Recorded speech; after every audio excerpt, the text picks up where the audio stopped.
Hello मित्रों, आपका स्वागत है आपके YouTube channel sure success classes पर।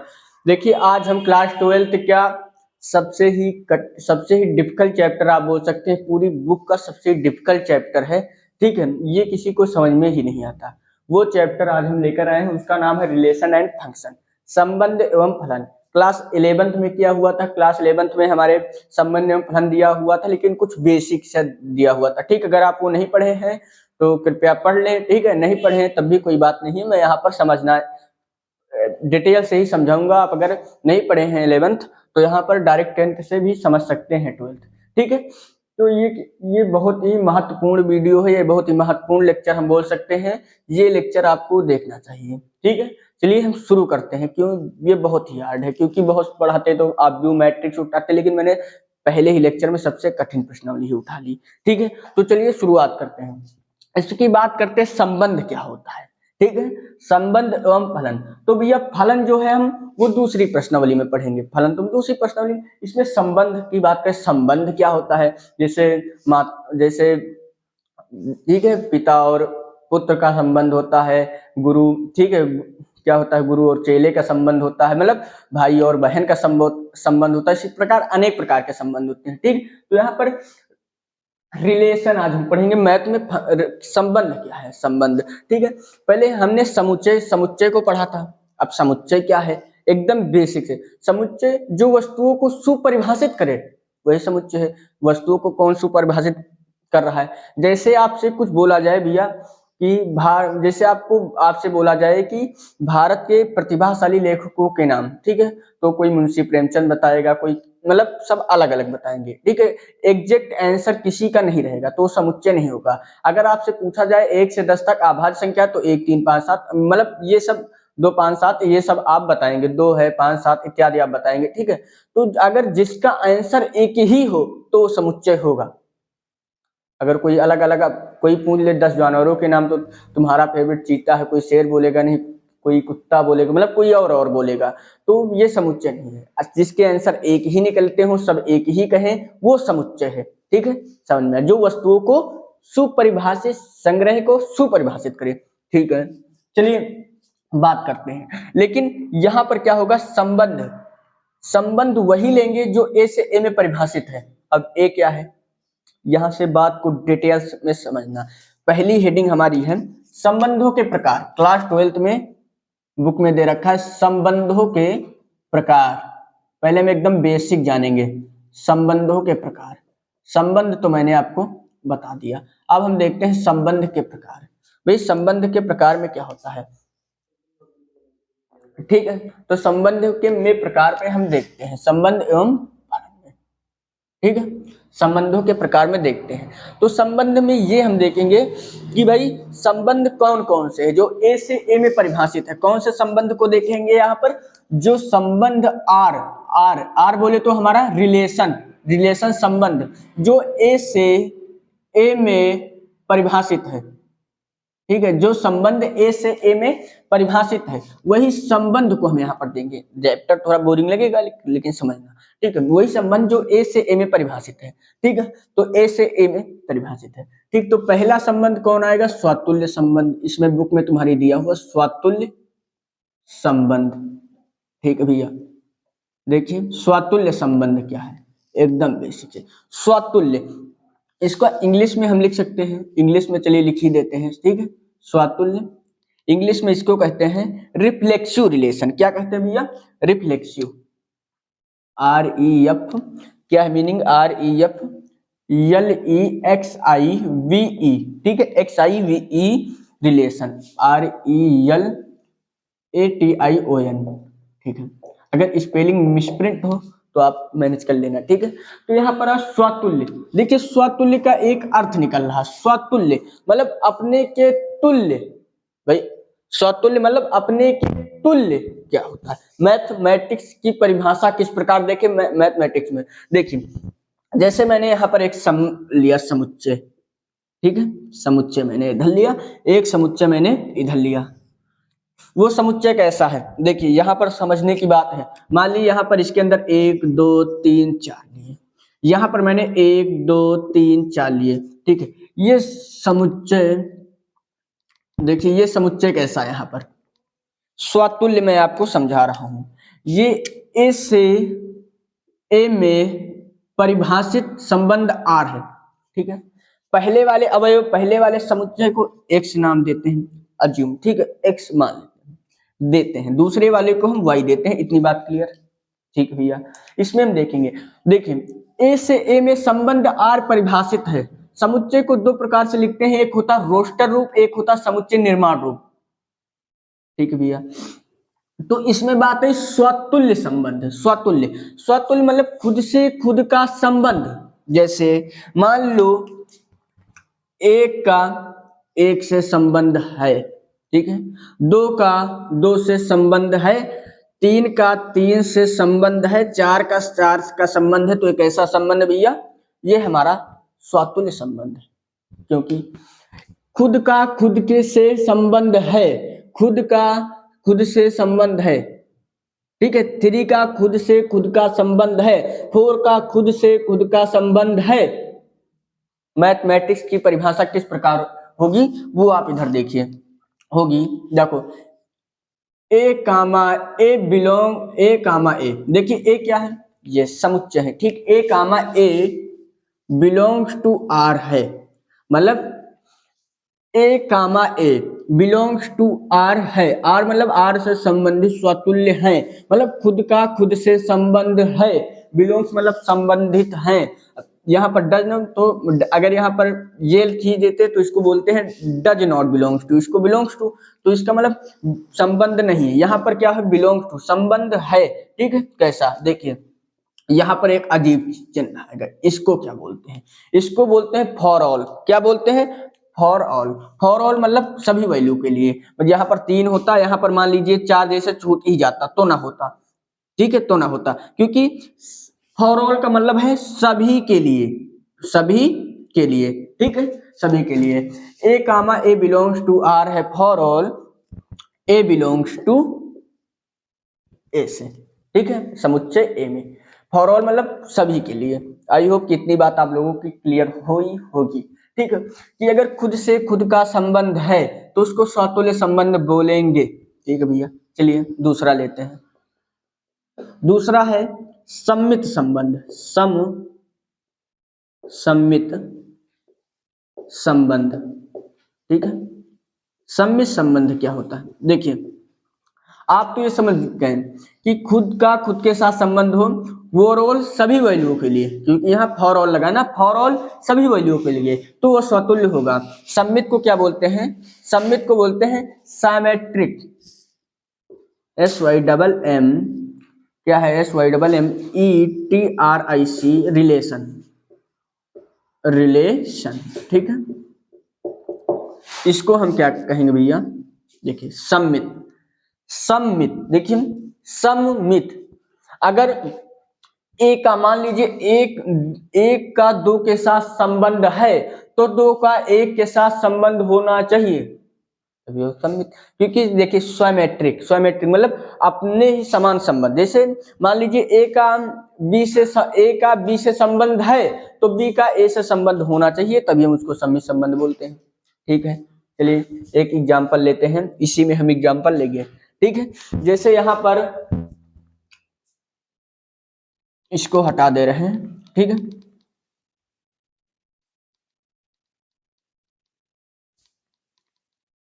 ठीक है, इसी में एग्जांपल हम ले लेंगे।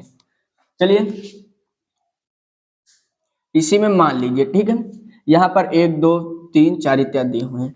अगर एक का संबंध दो से है तो दो का संबंध एक से होना चाहिए, तो हमारा सम्मित होगा। अगर तीन का संबंध चार से है तो चार का संबंध तीन से होना चाहिए, तब उसको हम यहाँ पर सम्मित बोलेंगे, ठीक है। अब इसको मैथमेटिक्स की परिभाषा में किस प्रकार लिखते हैं, देखिए सम्मित संबंध।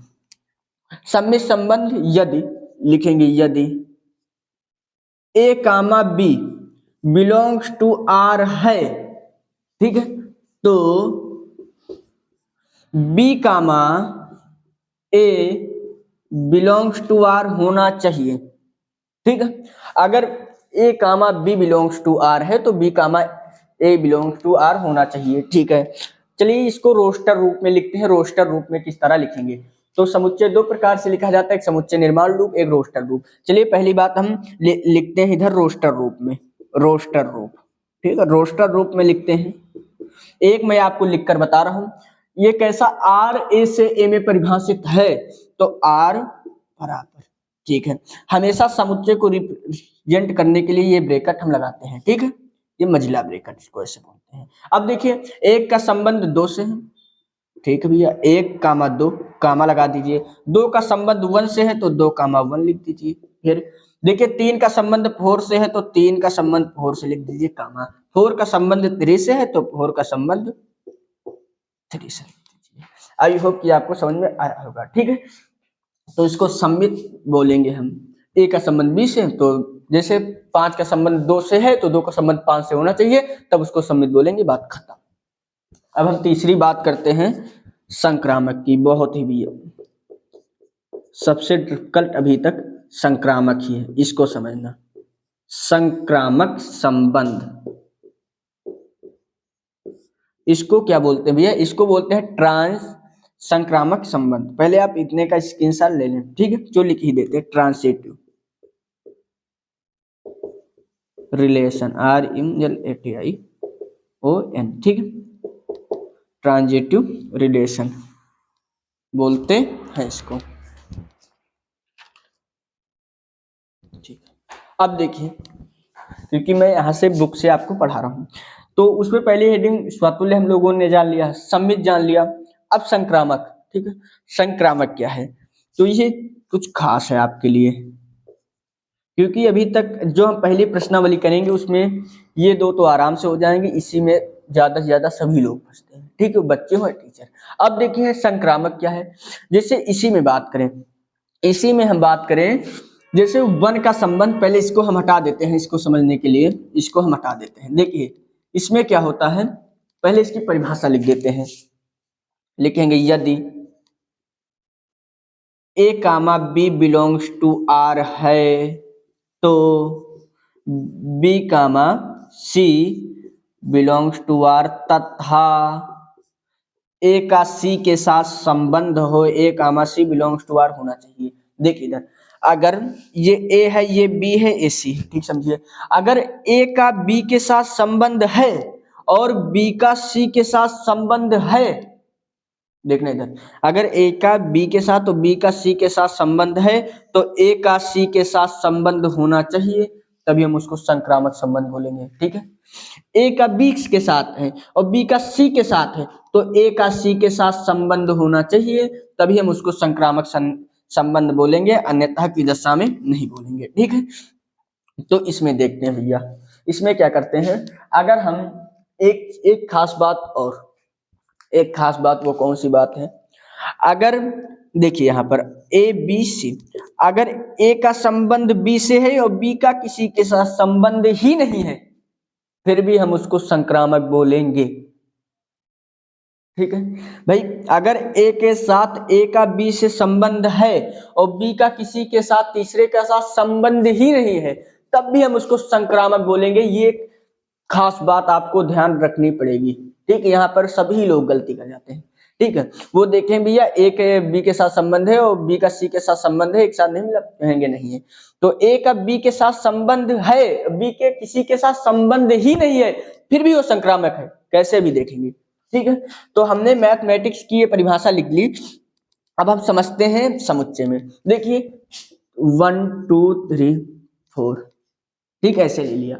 मान लीजिए एग्जाम्पल ले रहे हैं, अगर 1 का संबंध 2 से है, देखिए 1 का संबंध 2 से है, ठीक है, तथा 2 का संबंध 3 से है। देखिए 1 का संबंध 2 से है और 2 का संबंध 3 से है, तो 3 का संबंध 1 से है, ठीक। इसमें समझिएगा आप, देखिए मैंने क्या किया, 1 को 2 से कनेक्ट कर दिया, ठीक है, 2 को 3 से कनेक्ट कर दिया, 3 को 2 को। अगर आप इसका रोस्टर रूप लिखेंगे तो कैसा होगा, यहाँ पर समझना। देखिए 1 कामा 2, 1 कामा 2, फिर यहाँ पर 2 कामा 3, 2 कामा 3, फिर 1 कामा 3, ठीक है, देखिए यहाँ पर मैंने क्या किया, देखिए 1 का कनेक्शन 2 से, 2 को 3, 2 से 2 हटेगा तो 1 3 है, क्या है, तो ये संक्रामक है, ठीक है, क्योंकि देखिए ए का कनेक्शन बी, फिर बी का सी से, क्योंकि 1 कामा 2 है, ठीक है, और 2 कामा 3 है, तो अगर 2 से 2 को हटा देंगे तो 1 कामा 3 है,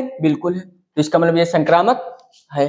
दूसरी कंडीशन, कोई ऐसा सिचुएशन आ जाए, जैसे मैं बात कर रहा हूं यहाँ पर, चलिए इसको मिटाकर बात करते हैं, जैसे 1 का संबंध 2 से है, ठीक है, 3 का संबंध 4 से है, मान लीजिए ऐसा कुछ आ गया, 1 का संबंध 2 से है और 3 का संबंध 4 से है, तो देखिए इसमें क्या कहना, देखिए 1 का संबंध 2 से, क्या 2 का संबंध 3 से नहीं दिख रहा, तो इसको पास कर देना है, ये संक्रामक है, ठीक है।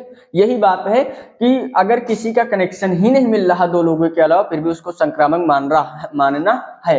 आई होप कि आपको ये सब समझ में आया होगा, ठीक है, आप इसका स्क्रीनशॉट ले लें। आई होप कि आपने इसका स्क्रीनशॉट ले लिए होंगे। एक बार फिर से देखते हैं, स्वतुल्य खुद से खुद का संबंध हो, अगर 1 कामा 1 2 कामा 2 3 कामा 3 इत्यादि का संबंध है, ठीक है, तो स्वतुल्य संबंध है, ठीक है। फॉर ऑल, इसका मतलब होता है फॉर ऑल, फॉर ऑल मतलब सभी वैल्यू के लिए, for all A belongs to समुच्चय ए से। दूसरी बात सम्मित, इसको बोलते हैं स्वमेट्रिक रिलेशन, ठीक है। स्वमेट्रिक रिलेशन का होता है अगर 2 का 1 से तो 1 का 2 से होना चाहिए, ठीक है, तभी सम्मित बोलेंगे। संक्रामक क्या है, अगर ए का बी से, बी का सी से, तो ए का सी से होना चाहिए, ठीक है। दूसरी बात, अगर ए का बी से, बी से किसी का मिल ही नहीं रहा, फिर भी उसको हम संक्रामक मान लेते हैं। आई होप कि आपको इतनी बात समझ में आई होगी, ठीक है, मैंने ये सारी बात आपको समझा दी, ठीक है। अब हम एक क्वेश्चन लेते हैं, एक उदाहरण लेते हैं एनसीईआरटी बुक का, फिर उसके बाद अपनी क्लास को ओवर करेंगे, ठीक है। चलिए एक एग्जांपल लेते हैं, ये मैं हटाने जा रहा हूं।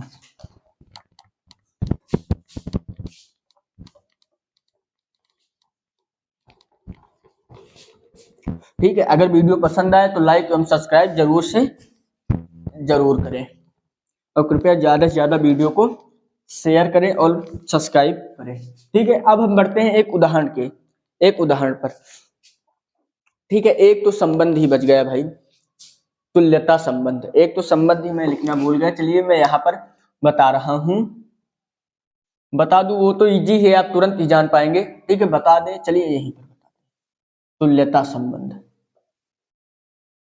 संबंध, चलिए यहीं पर बता देते हैं। देखिए तुल्यता संबंध क्या होता है, तुल्यता संबंध देखिए यहाँ पर मैं लिख ही दे रहा हूं, आर स्वतुल्य सम्मित, आर स्वतुल्य सम्मित तथा संक्रामक है तो आर तुल्यता संबंध है। आर कैसा संबंध भैया, तुल्यता संबंध है, ठीक है, ये आप याद रखिए। आर जब स्वतुल्य हो, सम्मित हो, संक्रामक हो, ठीक है, तो कैसा संबंध होगा, एक तुल्यता संबंध है। अब हम बढ़ते हैं क्वेश्चन की ओर, ठीक है, तब तक आप इसका स्क्रीनशॉट ले लें। आई होप कि आपने इसका स्क्रीनशॉट ले लिए होंगे, ठीक है। चलिए अब बढ़ते हैं आगे, हम इसको मिटाकर अब हम लेते हैं एक क्वेश्चन, ठीक है। देखिए अब हम एक उदाहरण ले लिए हैं, चलिए पहले क्या करते हैं, देखिए अगर आप, क्योंकि ये पूरी बुक की सबसे कठिन प्रश्नावली मानी जाती है, ठीक है, तो इसलिए दिक्कत तो होगी। मैंने बेसिक बताया है, अगर वीडियो को आप एक बार नहीं 2-3 बार देखें तो आपको क्लियर ही समझ में आ जाएगा, एक बार में मेरे हिसाब से नहीं तो दूसरे बार में कंफर्म आ जाएगा, तो आप दोबारा तो जरूर इस वीडियो को देखें, क्योंकि ये बहुत ही हार्ड मानी जाती है, इसीलिए मैंने सबसे पहले इसे उठाया। बहुत लोग क्या करते हैं, आप भी उठा लेते हैं बहुत ही सरल, ठीक है, तो मैंने सबसे ही कठिन प्रश्नावली पहले उठाई। चलिए पढ़ते हैं कैसे कठिन भाई।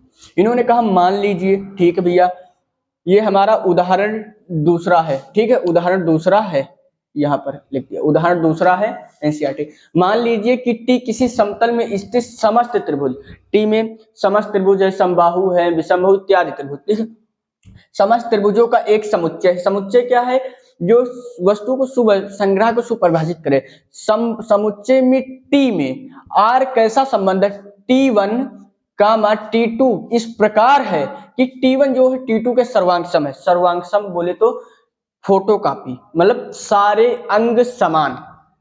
क्लास 10 से 11 12 का सर्वांग सम बहुत ही सीखे हैं, ट्रायंगल नामक चैप्टर में मैंने भी पढ़ाया है। ठीक है, तो सर्वांग सम बोले तो सारे अंग समान। एक संबंध है, सिद्ध कीजिए कि R एक तुल्यता संबंध है। तुल्यता संबंध क्या होता है, मैंने अभी इसके पहले तुरंत बताया। जो सम्मित हो, सॉरी बोल सकते हैं स्वतुल्य हो, सम्मित हो, संक्रामक हो, उसको हम तुल्यता संबंध कहते हैं। ठीक है, ये सवाल इंपॉर्टेंट है। ठीक है, इसलिए ये आ सकता है, इसीलिए मैंने आपको ये लिया है। तो अब क्या करते हैं, इसको हम सिस्टमैटिक लगाते हैं कि किस तरह में हमारे एग्जाम में पूरे 6 या 4 मार्क्स का जो भी आए, 6 मार्क्स से तो कम ही नहीं आएगा, 6 मार्क्स से एक भी नंबर कम नहीं आएगा, कि हमें पूरे पूरे अंक मिले। मैं यहाँ पर जिस तरह सिस्टमैटिक सवाल लगाऊंगा, अगर आप सेम फोटो कॉपी जाकर वहां पर लगाएंगे तो कोई भी आपका, कोई भी हो, मैं बात करता, आपका एक भी नंबर नहीं काट सकता है। ठीक है, चलिए लगाते हैं इधर। ठीक है, तो पहली बात हमें सिद्ध करना है कि आर एक तुल्यता संबंध है।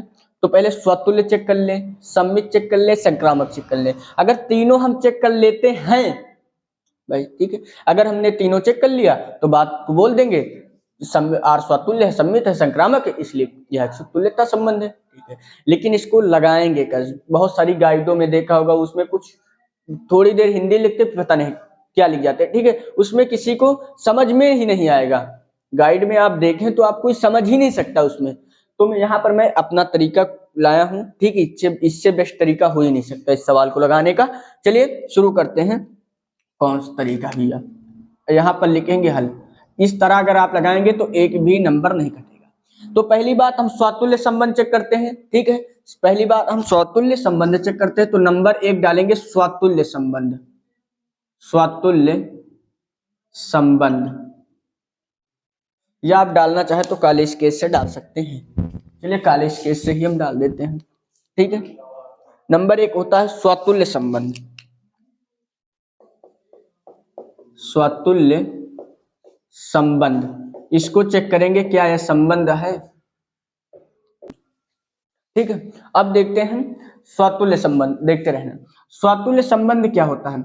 देखिए स्वतुल्य संबंध, स्वतुल्य में हम पहले यहाँ पर आर पर जाएंगे। तो इन्होंने पहली बात तो आर से आर में परिभाषित है, हम लोग जानते हैं। तो हम यहाँ पर देखेंगे। देखिए स्वतुल्य जाना हो तो हम यहाँ पर हमेशा देखते हैं। तो यहाँ पर हम कुछ देख रहे हैं भैया कि जो हमारा T1 T2 के समझ सकते हैं स्वतुल्य, यहाँ पर T2 की जगह लिख देंगे T1 T1 के सर्वांग सम है, क्योंकि स्वतुल्य मतलब खुद से खुद का करना है ना। तो लिखेंगे T1 T1 के सर्वांग सम है, सर्वांग सम है। देखो ठीक है, सर्वांग सम है, ना जलित बोल देना। ठीक है, इसलिए ठीक है T1 देखिए T1 के सर्वांग सम है, क्योंकि यहाँ पर खुद से खुद का बोलना है। स्वतुल्य लेंगे तो आप ये वाला लेंगे, आर तो पूरा है, ये लेंगे। यहाँ पर T1 T3 दे रहा था तो T1 खुद का ही मानना है। 1 1 है, 2 2 है, तो भैया जाहिर बात स्वतुल्य है। तो उसके बाद इसका मतलब T1 कामा T1 कैसे बिलोंग्स है, बिलोंग्स मतलब संबंधित है रियल वास्तविक संख्याओं से। ठीक है, तो इसका मतलब क्या है, आर एक स्वतुल्य संबंध है। आर कैसा है? एक स्वतुल्य संबंध है। ठीक है, इसी तरह आपको सिस्टमैटिक फोटो कॉपी वहां पर उतार कराना है, ये आप समझिए। दूसरी बात, अब हम चेक करते हैं सम्मित संबंध। सम्मित संबंध चेक करते हैं। ठीक है, ठीक है, अब हम यहाँ पर चेक करते हैं सम्मित संबंध। डर ही लग रहा भाई ये माइक कब बंद हो जाए। ठीक है, अब यहाँ पर देखते हैं सम्मित संबंध। सम्मित संबंध में सदैव हमको ये पार्ट देखना रहता है। ठीक है, यहाँ पर इन्होंने कहा, चलिए मान लेते हैं। ठीक है, चलिए पहले मान लेते हैं, माना ये मान लेते हैं T1 comma T2 belongs to R है। मान लिया T1 T2 से। ये हमको दिखाना है कि T1 T2 के सर्वांग सम है। क्या T2 T1 के सर्वांग सम है? बिल्कुल है। जब भाई T1 T2 के सर्वांग सम है तो T2 भी T1 के सर्वांग सम, यही बात हम यहाँ पर लिखेंगे। इसका लिखने का पैटर्न इतनी हाली किसी के दिमाग में नहीं पड़ता, कोई भी हो इसके लिखने का पैटर्न वो दिमाग में ही नहीं पड़ता। तो आपको एक सवाल में भले ही दिक्कत हो, 3-4 सवाल अगले वीडियो में मैं लूंगा तो आपको क्लियर हो जाएगा। T1 T2 के सर्वांग सम है, ठीक है। T1 T2 के सर्वांग सम है। अब हमको सम्मित क्या था, ए का अगर बी के साथ संबंध है तो हमें बी का ए के साथ संबंध दिखाना रहता था, तो मैंने T1 T2 के साथ संबंध दिखा दिया। तो T1 T2 T1 के सर्वांग सम है। तो इसका मतलब है जो T2 है वो कामा T1 के बिलोंग्स टू आर है। आर है ना यहाँ पर, आर एक सम्मित संबंध है, ठीक है। अब इसके बाद सबसे डिफिकल्ट, सबसे अच्छा वाला संक्रामक बचा है। ये दोनों तो हम लोगों ने कर लिया, आप इसको नोट कर लें। तीसरा बात है संक्रामक संबंध की, क्योंकि इसमें के सारे सवाल 1-2 पेज के तो लमसम होंगे। अब बात करते हैं संक्रामक संबंध। मेन चीज है इस सवाल को लिखने का पैटर्न। अगर आप इस सवाल को लिखने का पैटर्न अगर आप जान गए तो ये सवाल आसानी से आप कर लेंगे, ठीक है। तो इसमें क्या होता है, संक्रामक की डिफिनेशन क्या होती है, तो क्या करेंगे, मान लेंगे, ठीक है। तो यहाँ पे माना T1 का मान T2 बिलोंग्स टू R है, तथा मैंने क्या बताया था, ए का संबंध बी के साथ है तो बी का संबंध सी के साथ है, तो ए का संबंध सी के साथ होना चाहिए। तो ए का संबंध बी के, T1 का संबंध T2 के साथ है, तथा T2 बिलोंग्स टू T3 आ जाएगा यहाँ पर, तीसरा तो भाई होगा belongs to R। T1 comma T2 belongs to R तथा T2 comma T3 belongs to R, ठीक है। अब यहाँ पर लिखेंगे, क्या लिखेंगे, देखिए समझना यहाँ पर। T1 T2 को जब ये सर्वांग सम है तो ये लाइन लिख देंगे, T1 T2 के सर्वांग सम है, T1 T2 के सर्वांग सम है, तथा T2 T3 के सर्वांग सम है, ठीक है। T1 T2 सर्वांग सम है, ये वाला तथा चल रहा है, ठीक है। ये वाला तथा आपको याद रखना है, ये तथा आपका चल रहा है, ठीक है। चलिए देखते हैं तीसरा, गिरो मत भैया भी। अब देखना हमने क्या किया, यहाँ पर T1 का T2 के साथ संबंध दिखा दिया और T2 का T3 के संबंध। इसका मतलब संक्रामक की डिफिनेशन क्या थी, ए का बी के साथ संबंध है, बी का सी के साथ संबंध है, तो ए का सी के साथ संबंध होना चाहिए। तो ए का बी और बी का सी से दिखा दी, का मतलब T1 ए का सी से होना चाहिए। तो अब लिखेंगे T1 कामा T3 के सर्वांग सम है, के सर्वांग सम है, ठीक है। इसका मतलब है कि जो T1 है वो T3 बिलोंग्स टू R है, तो R हमारा एक संक्रामक संबंध है, R एक संक्रामक संबंध है, ठीक है। R एक संक्रामक संबंध है। और यहां पर हम लिखेंगे कि चूंकि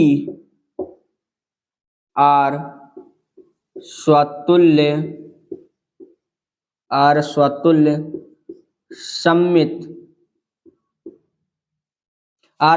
सम्मित तत्व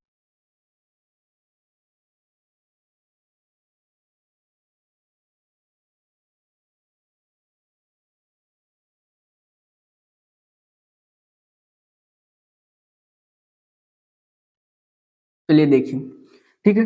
तो R स्वतुल्य है, सम्मित तथा संक्रामक है, इसलिए इसका चिन्ह होता R एक तुल्यता संबंध है। आर कैसा संबंध है? एक तुल्यता संबंध है, ये आपका प्रूव हो जाएगा। ठीक है, अगर आप बोर्ड एग्जाम में इस तरह सिस्टमेटिक सवाल लगाएंगे तो कोई भी आपके एक नंबर नहीं काट सकता है। ठीक है, आज का वीडियो यही तक था। आपका उदाहरण 2 बेसिक कुछ चला है, इसके बाद लेक्चर 2 में हम पूरी प्रश्नावली के सवाल लाएंगे। आज तक यही तक था, तब तक कि अपना ख्याल रखिए। जय हिंद, जय भारत।